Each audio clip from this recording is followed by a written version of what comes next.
Hello everyone and welcome back to my channel. So for today we have another flower letter. As you guys can see, this is flower letter number 4. So let's open this one up and let's see what's inside of it. It feels kind of thin, so it doesn't really feel like it's pretty thick. We haven't really had any letters that have been like super thick yet and like really long. I did such a terrible job at opening this, guys. I really got to get me a letter opener. I keep telling you guys I got to. So this is the Adelaide Magnolia flower letter that we had just started. And let's see, we have another kind of portrait. I do like the little portraits that they've been sending us. I mean, that's kind of correct, I guess, for back in the day. I guess like if you wanted to have seen somebody, they would have had like a painted picture or something. I guess they would have sent you. This says Captain Liam Mattis, 3rd Duke of Wintermore, London, 1817, age 27. So this is going to be Liam Mattis. Now I do like his name. His name is kind of cool. So this is him. I mean, he looks kind of handsome. I mean, I can't tell from the picture, but I mean, he's all right looking. Let's see here. We have our letter. We have our postcard. I like this one. It's on like a green background. Really like that back of it. And then we have, it says, a lady's voucher. Delivered to Miss Adelaide Magnolia Arden. Ticket for, oh, okay, it's going to be a ball for on Thursday in April of 1815. Sorry. So this is a ticket to go to a ball. I'm gonna hold it up. Maybe you guys can see it better. So this is gonna be for a Thursday in April of 1815. And then the back of it says April 16th, 1815. So that's really cute. So apparently there's going to be a ball coming up. I do know that at some point she talked about in her last letter that there was going to be some kind of All Hallows Eve ball. So now I don't know if this is that or this is a different ball. I don't know. Hopefully we'll find out in the letter. Now this says, Dear Mama. So this looks like she is writing to her mother. Let's see. I wanted to see what the back of it. This is what the back of the letter looks like. I wanted to show you guys kind of quick what it looks like. It says Wintermore on it. And then it's got like a pretty kind of little design here at the top. I love these little seahorses here. I'm not sure if you can tell, but here on the side, it looks like seahorses. I kind of like that. That's cool. So hopefully, I can't tell who's writing it. It just says to Dear Mama, so I guess we'll find out who's writing to who.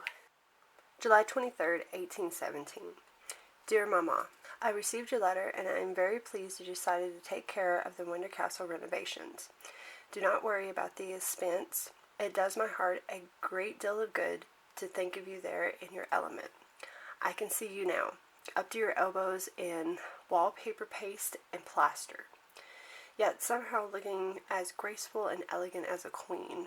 The painters and workmen must be rushing here and there to execute your most fashionable whims. If only Seth was here to appreciate it, I'm certain he would approve. Juliana sends her love. We arrived in Denvershire safely to the great chagrin of the mistress of the house. I fear it was quite clear the moment I stepped from the carriage that Miss Adeline Arden was expecting an exceedingly different duke than myself as her esteemed guest. In fact, Juliana informed me that Miss Arden was entirely unaware of the old duke's passing. I must confess I was not innocent of deception in the matter. I truly did not know for certain Miss Arden was unaware of the old duke's passing.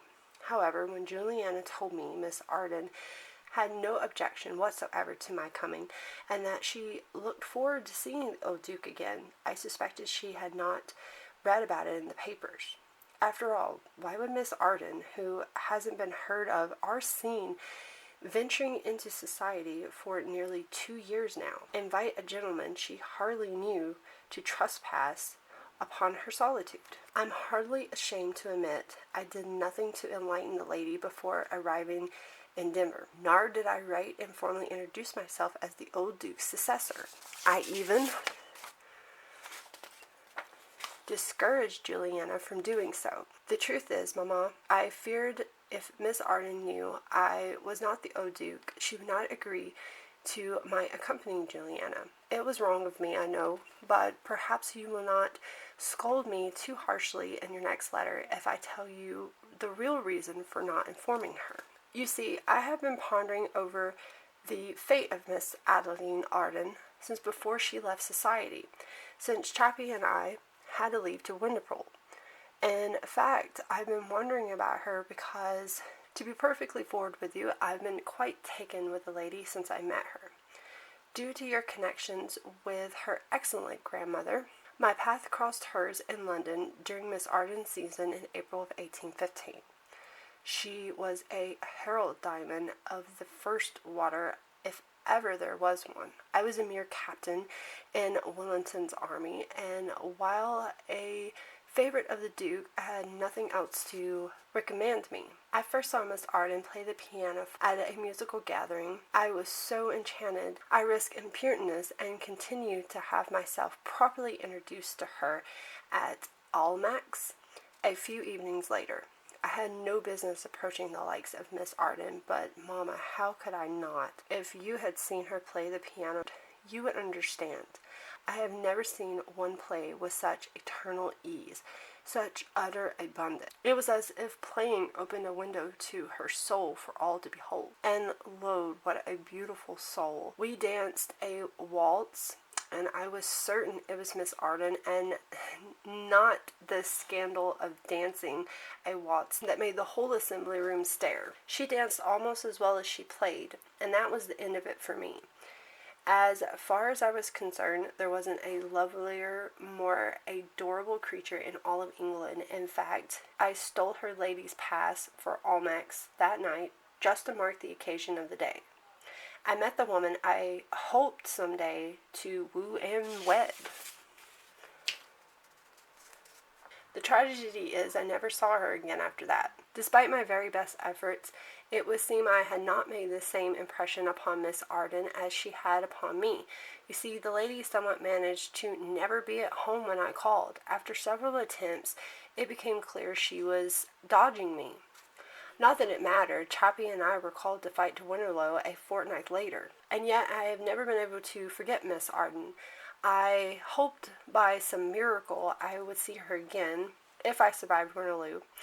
What saw me through the darkest days following that ghastly battle was the hope that he wouldn't fall in love and marry a gentleman far more worthy of her than I. When Seth failed to return, and my situation changed so unexpectedly, my new responsibilities as a peer took me back to London last spring. I looked for Miss Arden, but she was not there. At first I feared that she had married. There was rumors that she was touring Europe with Master Clementes. When we returned this spring, I searched for her again, but was unsuccessful in discovering whatever became of her until Phineas Arden began paying his attention to Juliana. He informed me that his sister was not married, but of late spent most of her time isolated on her small estate in Devonshire, called Magnolia Grove. Surely now you see why I could not allow an invitation to visit Avery Abbey pass by without seizing upon it, Mama. I admit I was hardly ashamed of myself when I saw the color drain so entirely from Miss Arden's face the moment she realized I was not the old Duke. I feared she would faint dead away. Even so, scamp that I am, I would do it all again simply to know what had become of her. My motivations for continuing to impose here, however, have recently changed. You see, Mama, I wasn't 2 steps from the carriage before I was taken aback by Miss Arden's appearance. It is clear that whatever has caused her to remove herself from society so entirely has not been marriage as a musical tour, but something that had obviously been most distressing for her. She is shockingly attired, a mere shell of her former self. Indeed, something has robbed Miss Arden of that eternal essence she had in abundance when I first saw her play the piano. For example, her hair is still just as much Russian gold as it ever was. However, it is clear she no longer lingers in front of the looking glass dressing it. Since our arrival, and despite their being in season, she hasn't yet adored her curls with magnolias the way she was so famous for in London. In fact, rumor among the soldiers was that Miss Arden had her magnolias sent to town by special carriage throughout May and June, all for the sole purpose of weaving them into her hair for balls and other evening occasions. When I danced with Miss Arden that first time at Almack's, she wore her magnolias, and they gave off the most intoxicating perfume. As I mentioned, the magnolias are in full bloom here in Devonshire. However, I have yet to see Miss Arden as much as pluck a blossom in the grove. This is simply one example of the change in her. I don't mean to cast assumptions upon Miss Arden's appearance, Mama. Quite the contrary. She's as lovely as ever, more so even. For while the youthful roses have vanished from her cheeks, she has become a pale, elegant, and graceful lady shrouded in the allurement of mystery. I can't make out what has happened so that I might help her. Her brother, while an excellent fellow, seems to be somewhat oblivious or impervious to her suffering. I don't wish to cause the lady much distress by prying, but it is my fondest wish, while I'm here, to help her as I can. In the meantime, here's the report you requested concerning Juliana. After observing her closely since our arrival, it is clear she's in love with Phineas Arden. There's no denying it. I never truly believed it was. Miss Arden's idea to invite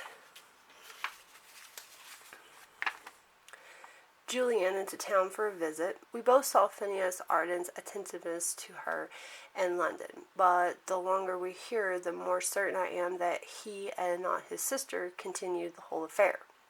I believe him, therefore, to be the honorable and equal earnest in his intentions toward Juliana. I am very happy for her. Phineas Arden, while seemingly neglectant of his sister, is a fine fellow, and considering Juliana's fortnight nature, we need not worry of him neglecting her at all. My dear girl wouldn't stand for it. As to Juliana's other pacifist suitors, so far there's been no sign of Parthington. I have confided in Arden about the situation. He has hardly agreed to assist me in dealing with his lordship should the need arise. Let us hope old Party had at least grown wise and decided to leave my ward well enough alone. I would really much dislike having to call him out again. And now I must go, for my hand is beginning to pain me, and I am wanted for afternoon tea. Please tell the steward I will send the instruction he requested once we are more settled here. Until then, continue whatever renovations your hearts desire. You most adoring scamp of a son, Liam. I really like this stamp that they put right here. I kind of wish it was a little, realer, but I really kind of like that, the little sigil thing that he put there. Down here in red, as you guys know, if you guys have been following the flower letters, that you can go to the flowerletter.com page to the extended learning section, and you can learn more about the highlighted words that was in the letter. So there was a couple of highlighted words in the letter, and I will go over a few of them with you guys before we go over the letter. So basically we have this one on the last page here, and it is call him out. So basically that is just basically calling somebody out of questionable behavior. So basically this guy is pretty much, it sounds to me like he's stalking her perhaps, and he's going to need to step in and take care of that. We also have the Russian gold of her hair. I mean, we pretty much know what that is. Let's see here. We also had the Almack's. Now the Almack's, if anybody out there has seen Bridgerton, you all know about the balls, you know about the tawns, you know that young ladies came there to society basically to get married. It was to mingle. It was to meet gentlemen, you know, hopefully wealthy gentlemen, to be able to marry and to move up in society, or, you know, if they had a lot of daughters, to be able to, you know, marry those daughters. Basically, it was just to mingle. You had to be like in the in crowd. Like, you had to have an invitation to get into this, which of course down here was the ladies' pass. So you would have had to have a pass. You would have had to have a dress code for this. You showed up at the door and you were not dressed the way that you should have been dressed. You got turned away. If you did not show up at the time, you got turned away. It was like a very high society like thing, and you had to maintain appearance for this. So that's basically just the almanacs. Let's see. So Lud, I think I'm saying this right. L-U-D, Lud.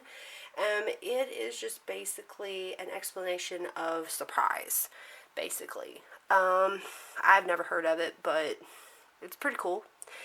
Something maybe to start using that's different. We know what the waltz and stuff is.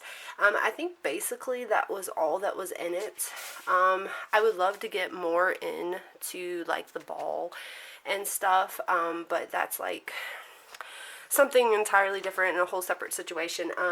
Maybe if I got time later on to do a quick little video of it to break it down and explain it to you guys, if that's something you guys would like to see or listen to. Let's see, let me get my letters back. So, what I thought about the letter, I really like the letter. I kind of like the sequence that they're going through. Like, each letter has been to somebody. It has been written to somebody. Like, we haven't gotten into the him and her kind of writing each other. I mean, they're still kind of meeting each other. I do like the mystery. Like, he describes kind of how she looks in this one, and he can tell that something has changed in her, and we still don't yet know what kind of accident she's had. She's had something that has distressed her, as he said in the letter, like traumatically. So hopefully we're going to find out maybe what that is. And I'm also excited about this All Hallows Eve ball that's supposed to be coming up. She's supposed to be throwing, hopefully in the next couple of letters. I do like the way he describes everything though in this letter. So this was letter number 4, and I do hope that you guys are enjoying them. I do apologize for being behind. I still have been somewhat sick. I can't really seem to get over what it is I've got, but I am trying, and you guys do forgive me for being behind. I do apologize to anybody out there. I am trying to get these out for you guys so you guys can enjoy them as much as I do. So you guys let me know what you think, and let me know if anybody out there has tried the new flower letter. They have a new one. It is called Orchid May, and it's supposed to be set in the Amazon, and it looks super, super cool. It's supposed to be like architect stuff going on. I really am curious about that. If anybody tries that and they like it, do let me know. So I will see you guys back here in letter number 5. Bye, guys.